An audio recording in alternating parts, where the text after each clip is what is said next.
Let's get started. Today, we are going to work with the applique disc set. And these are a little bit different than the regular stitching line discs. The stitching line discs are a 1/2 inch, and when you put your pencil or pen in the middle, you're a 1/4 inch away, just like your foot. So you can stitch out, you can draw out designs that you're going to actually stitch. The applique discs are a 1/4 inch in diameter. Look at how tiny they are compared to my finger. And when you draw with them, you are drawing 1/8 of an inch away from your template. Okay, so let me get the templates we're going to use today. So you use them for applique, which is why they're called applique discs. And we're going to do 2 separate designs today. We're going to do a heart and we're going to do a spinifex. So I'm going to take one out. And you guys, these are really easy to lose. But because they're fluorescent, at least you can see them. Okay, so we're going to start with the heart. And what I've done is I've drawn a line right down the center. This is an 8.5 inch piece of fabric with an 8 inch or a 7.5 inch piece of Template Fuse on it. Okay, and I'm drawing on the paper.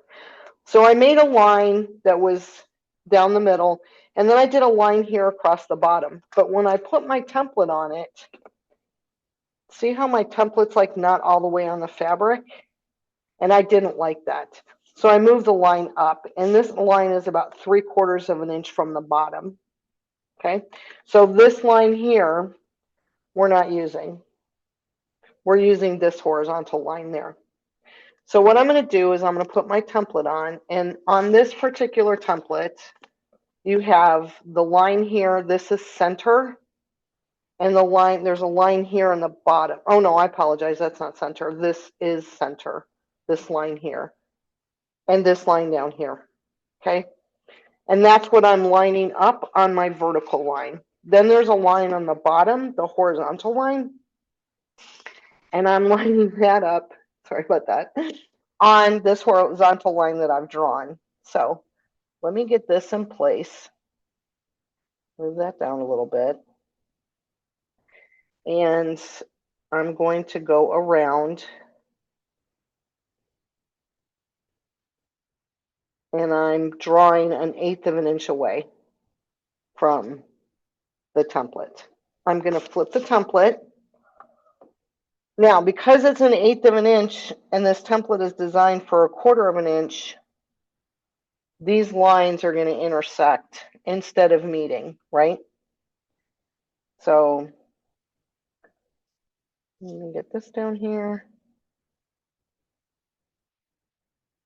Come up here. And these lines are going to cross, and that's okay. In a perfect world, they would cross exactly on this line. They're off a little bit. That's okay. That's going to be fine.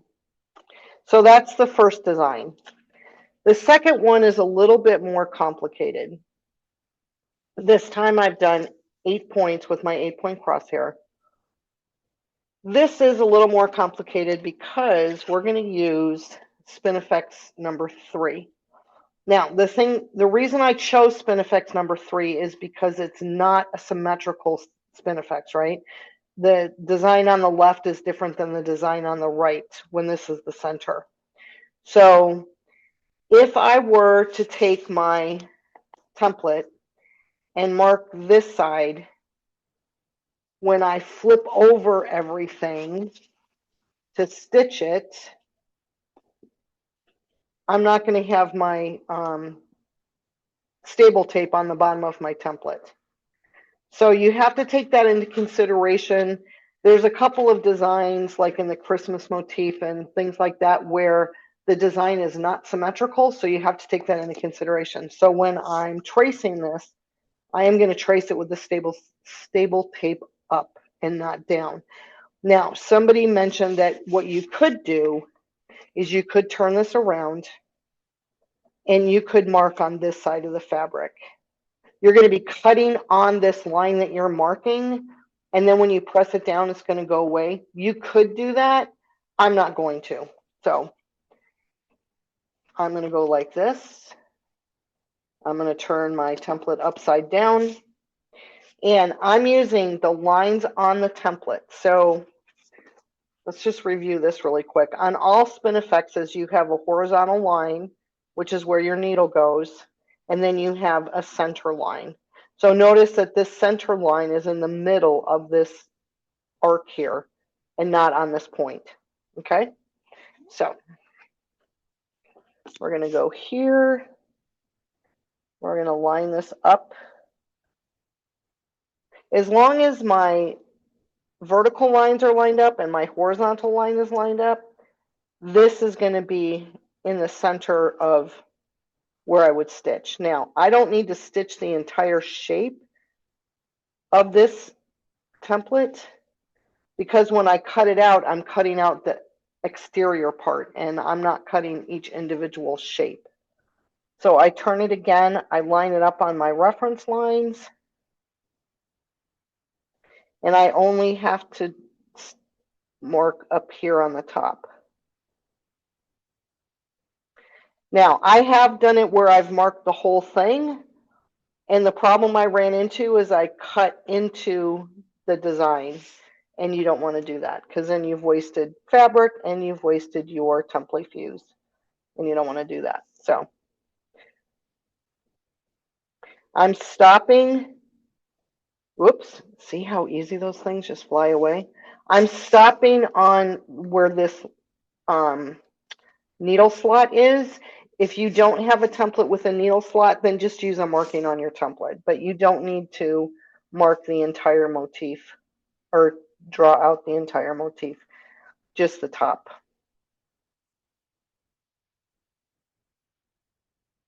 My template moved just then. Let's see. No, I guess I'm okay. It might be off just a skosh, but I can live with a skosh, which is a technical quilting term, I've decided.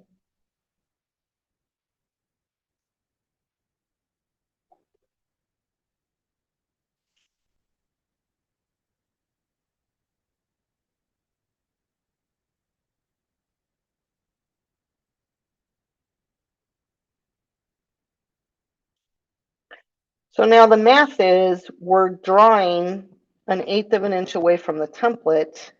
We're going to cut this out and we're going to use the template to stitch it, which is 1/4 inch away, which means we're stitching 1/8 of an inch away from what we cut.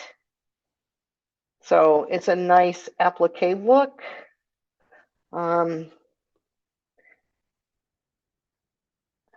It's a little bit different than doing template quilting, but you're still going to get that same effect, and you're going to get it with less fabric. So let me put this away so I don't lose it. And now we're going to cut. Okay, so we're going to cut this one first. What I'm going to do is I'm going to go, this is a straight line here. So I'm going to cut those first, and I'm going to cut all the way to this intersection of these two lines. The reason that I'm doing this is it's less likely for me to cut into this shape if I do it this way. And yes, I have done this and cut all the way into the shape before when I didn't draw just the top of the motif.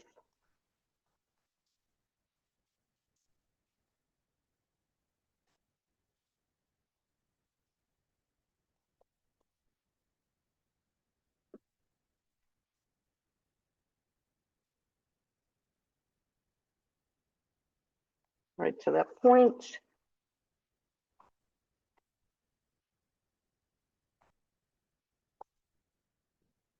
This is a really fun design stitched out on applique. There, so I've done all of those. So now I can go in and cut the curve. And when I do that, I always rotate my fabric and not my scissors. You get a much cleaner cut when you do that. Now you could cut the other way, but then you run the risk of going off onto that side. So That's why I like to cut like this, get my scissors right in there. Slowly rotate the fabric.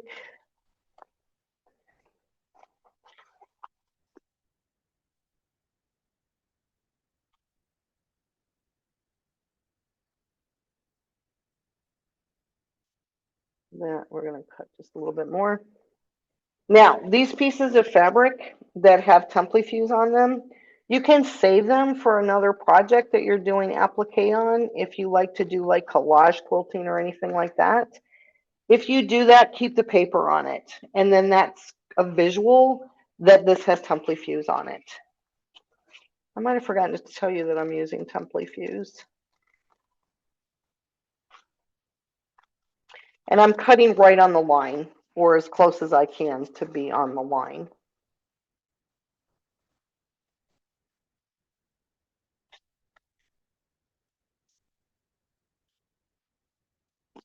I'm going to turn my iron on so it's ready.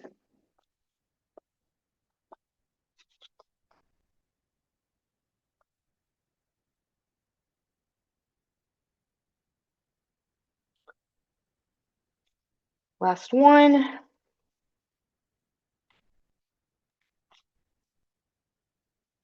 Now I'm going to put these away.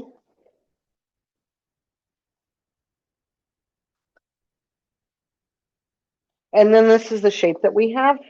So when we put our template on it, it'll be the same shape. So that's why I reversed the template. Now we're going to do the heart.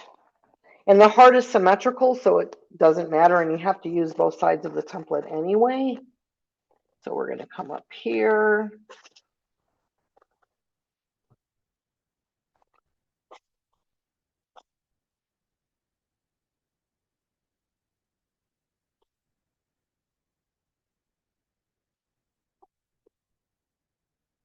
I'm not quite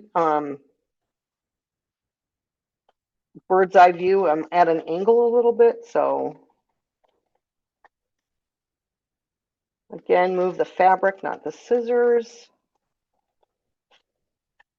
And that holds true for cutting any shapes out of either fabric, or if you use vinyl, if you do paper crafts, you always want to move the paper or the fabric or what you're cutting instead of your scissors.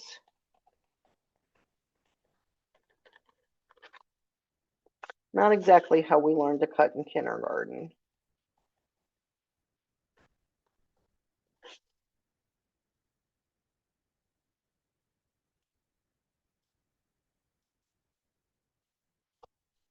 Again, cutting on the line,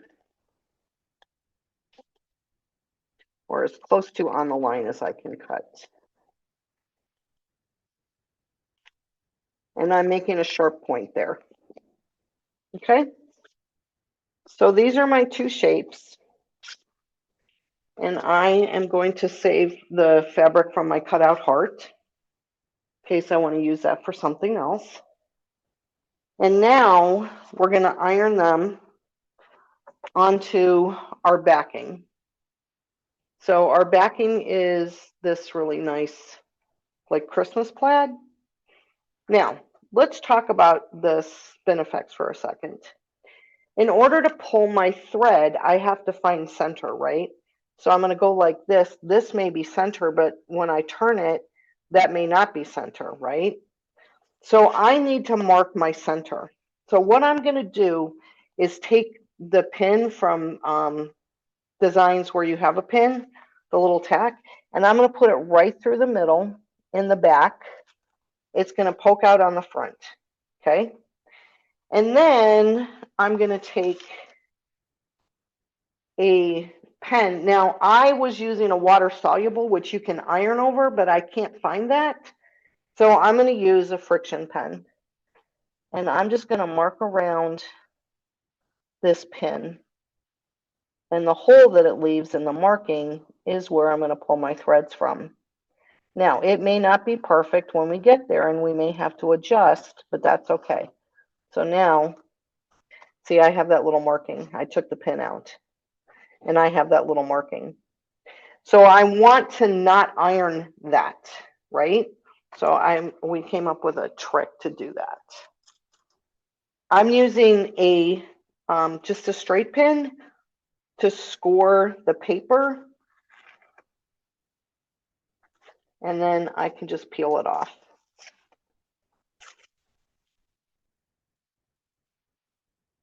And you can tell this is shiny and this side is not shiny, and that's how you know where things are at. So I'm going to put this in the middle.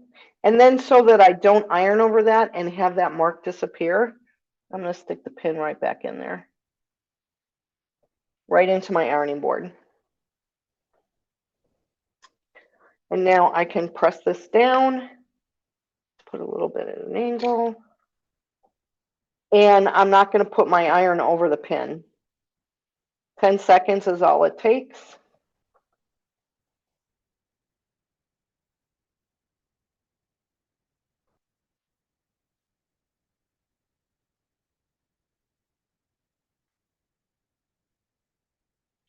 And then after I've stitched it, I can go back and repress in the middle and get rid of that mark and also adhere this down. But this is going to be fine. And on my next one, I'm going to do my heart. And I just want to make sure that when my heart is placed, that when I put my template down,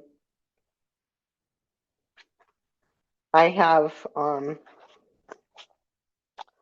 my entire template is on the fabric and not off down here. I don't want to put it down here. So I'll get my pin out again. I should have left it out, but I didn't. Not a problem. Score this.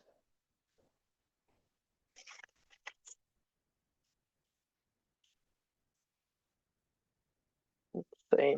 That looks kind of centered. We'll put that there. And then we'll press this. This one we don't have to mark.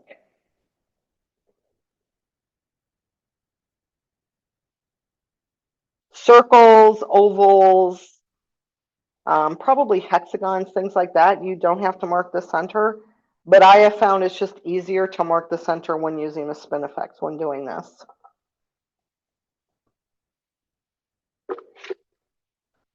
Let that cool. We'll take our pin out. See, our mark is still there. So it may not be perfect, but it's going to be really close, and we can always move the thread if we, move the needle if we need to. So we are going to go over to the machine. I'm going to move the camera, and we are ready to stitch this out. Oh,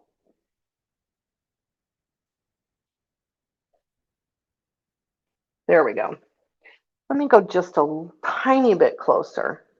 Oops, that's a tiny bit farther away. There we go.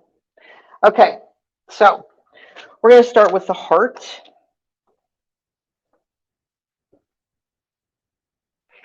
And what I want to do is place my template on top of my heart. And I want to make sure that I have 1/8 of an inch away all the way around. And so this here, that's good. This is, well, that's actually really good.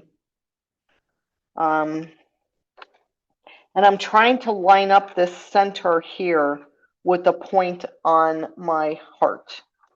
So now when I use my 1/4 inch, come along, I can see that I'm going to stitch on the red fabric all the way around. And I'm going to be 1/8 of an inch away from the edge. So we are going to actually stitch down into the center because we're going to use the entire set of hearts on this to kind of really make it pop. So this would be a fun thing to do for Valentine's Day. Now, somebody asked me the difference between starting in the top and starting in the bottom, and this seems to be off just a little bit. There we go. It doesn't matter where you start. The reason I'm starting at the top is because of the design I'm doing. All of my hearts are going to start at the top. I could do this same design and start at the bottom. And notice I moved my foot, I moved my fabric a little bit away from my foot when I went back down. I have a machine that has an automatic button to lower and raise the foot. And if I lower the foot here, I run the risk of hitting the template. If I move out just a little bit, lower the foot, then I can come back into place. Take a couple of stitches, and now I'm off.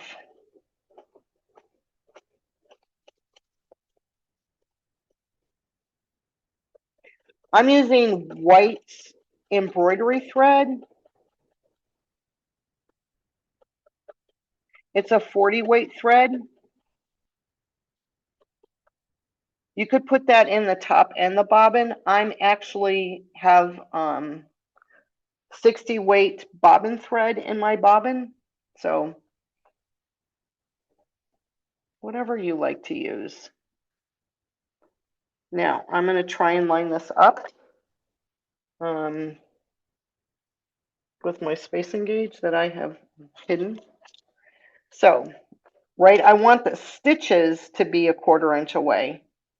So that's perfect right there. And then this is a little close and this is too far away. See, look, this here is way far away. When I come up here, it's really it's too close. So I want to, it's actually perfect on the thing. I guess I cut it wrong up here. So we're just going to go with it. See what happens. Maybe we'll learn something.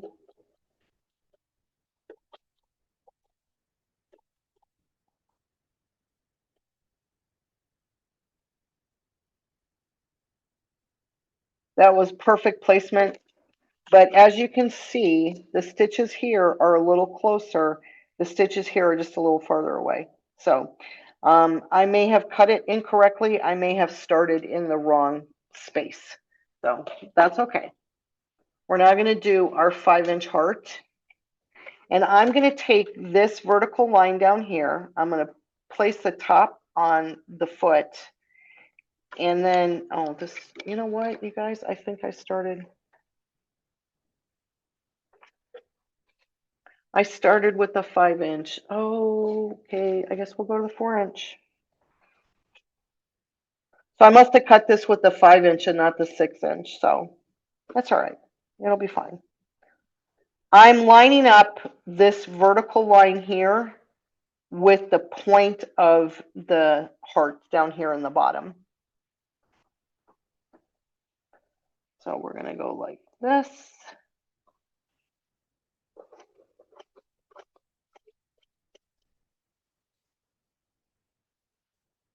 And I have no idea why there's a piece of blue tape on my template.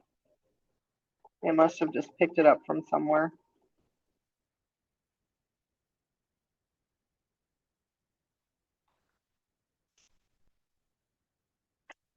Take that off.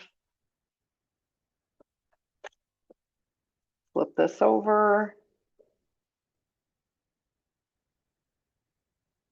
Take my spacing gauge, 1/4 inch away from there. That's perfect. And now we're going to stitch up.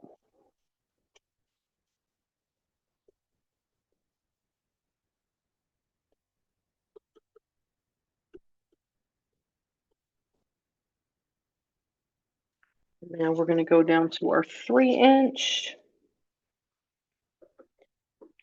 You don't have to spin this around. If you were doing this on a quilt, the way that I would do it is I line this up, the point there, and I stitch.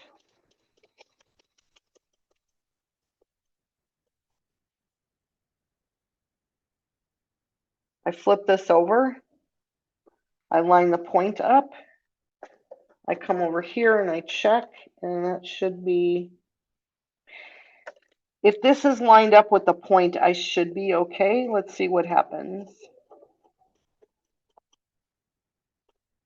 Oh, I'm way too far away. So when I come up here, I'm gonna go right on top of my previous stitching. So that wasn't a good thing, but nobody can tell.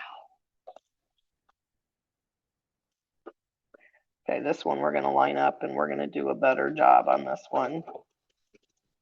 This is a 2-inch. Line that up. Look up here. I'm going behind the machine. I'm using my 1/4 inch part on my spacing gauge with the stitching. And there we go.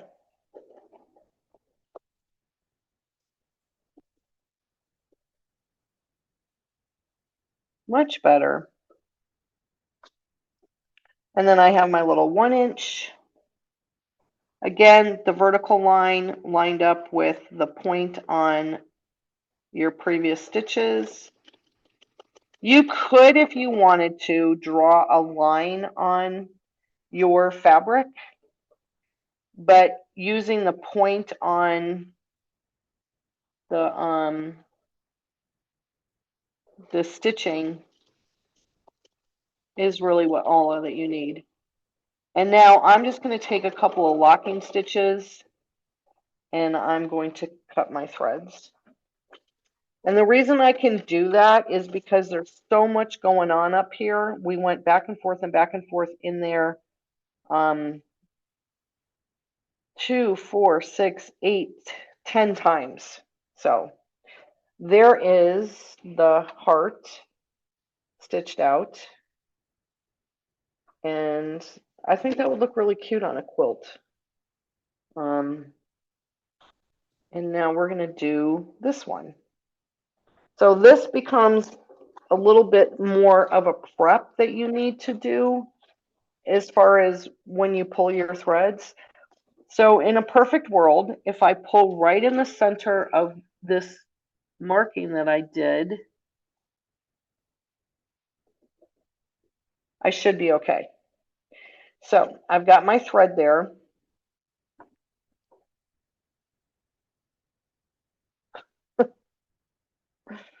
I'm gonna go like this.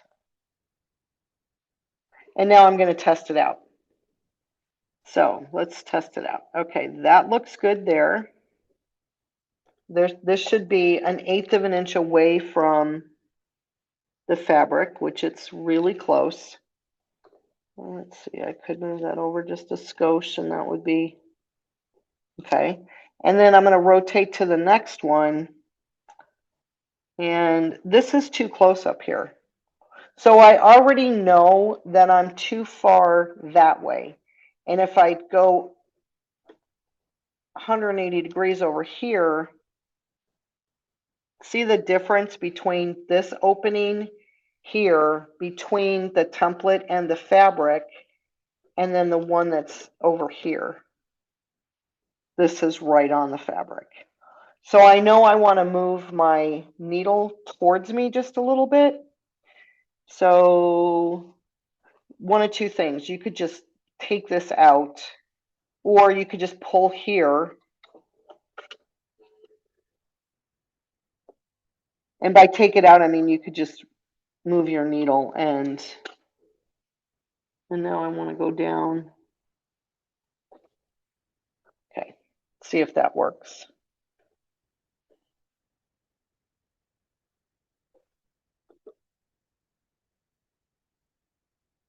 Okay, that's at least we have space between the fabric and the template.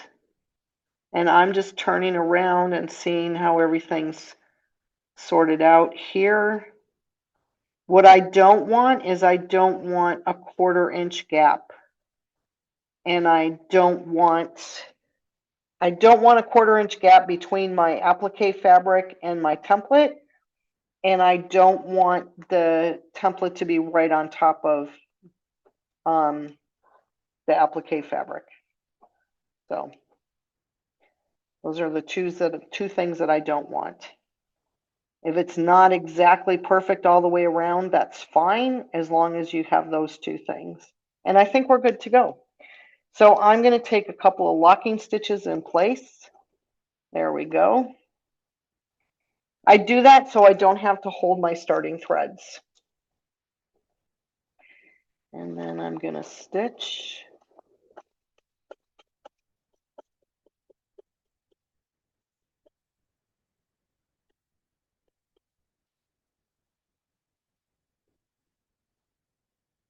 And then I'm going to come over here and stitch.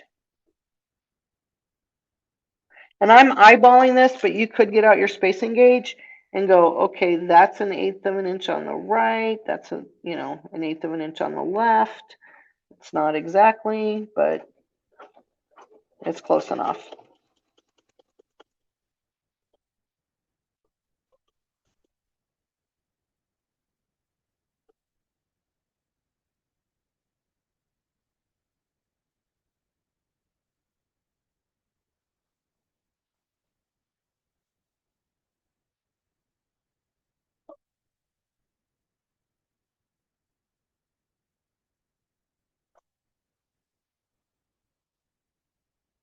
I don't want to stitch over those beginning threads.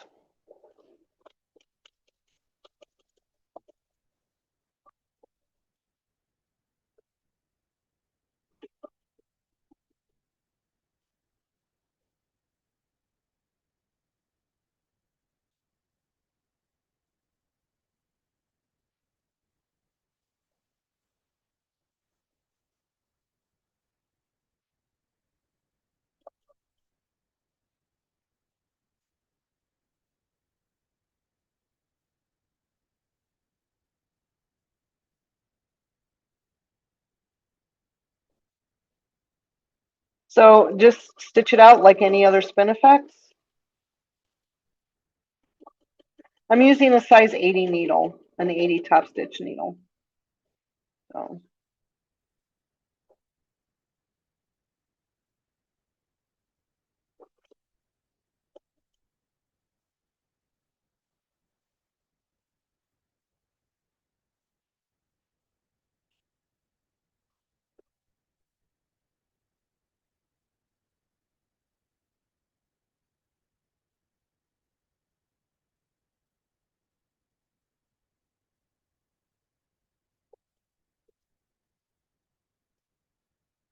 I think I stitched over my starting stitches.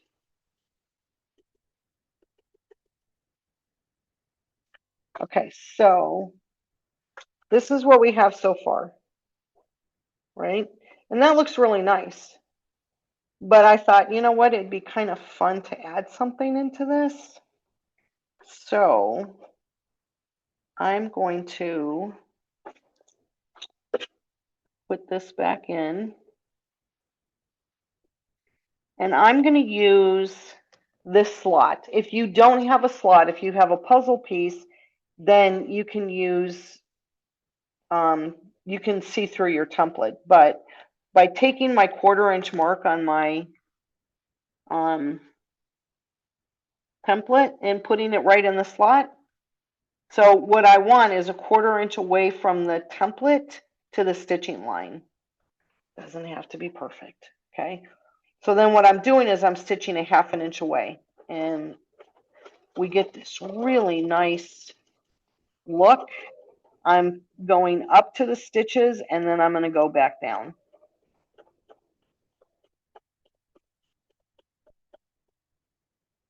And you end up with this really ornate design. That's super fun.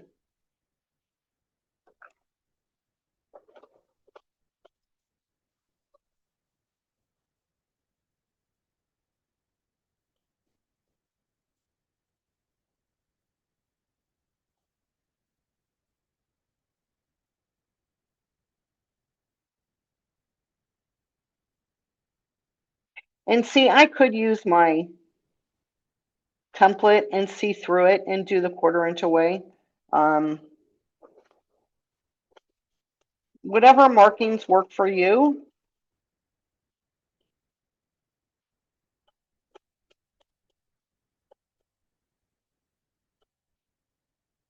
You could even go farther if you wanted to, more than the 1/4 inch that I'm doing. You could do a 1/2 an inch, which would put you down here. Whatever you want, whatever works for you.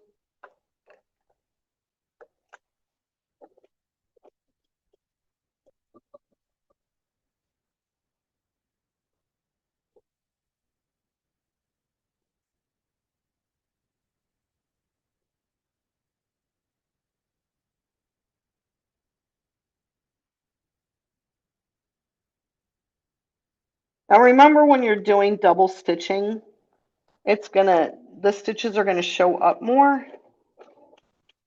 If you wanted to, you could double stitch the entire design. When you were making your Spinifex motifs, just go around it twice. You could do that. Or you could just leave it. I actually was thinking last night that this would look really good with metallic thread.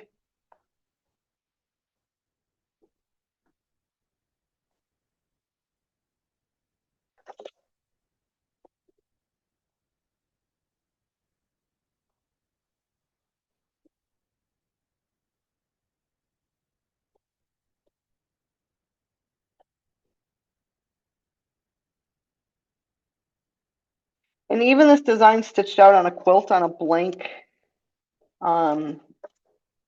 square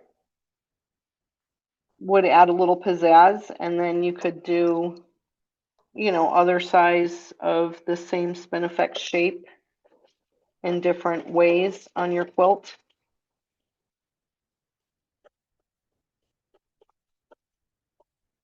I know there's a lot of quilt patterns that have like a checkerboard look where squares are alternated between blank squares and like applique or fancy piecing, stuff like that. So there we go. This is our last one. And of course we wait until the end to stitch over the beginning threads.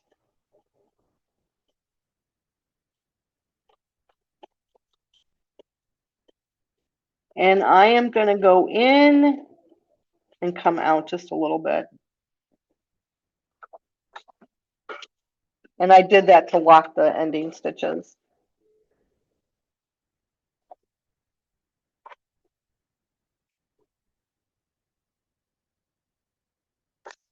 So there we have it.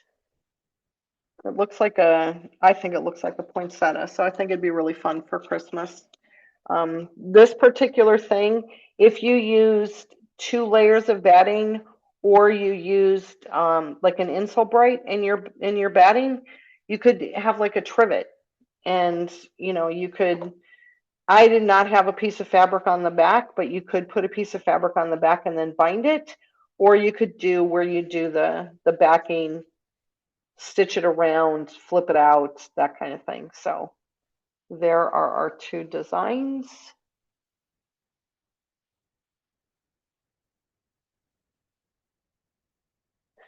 And that's using the applique discs. So I hope that you like doing that and show me what you come up with. And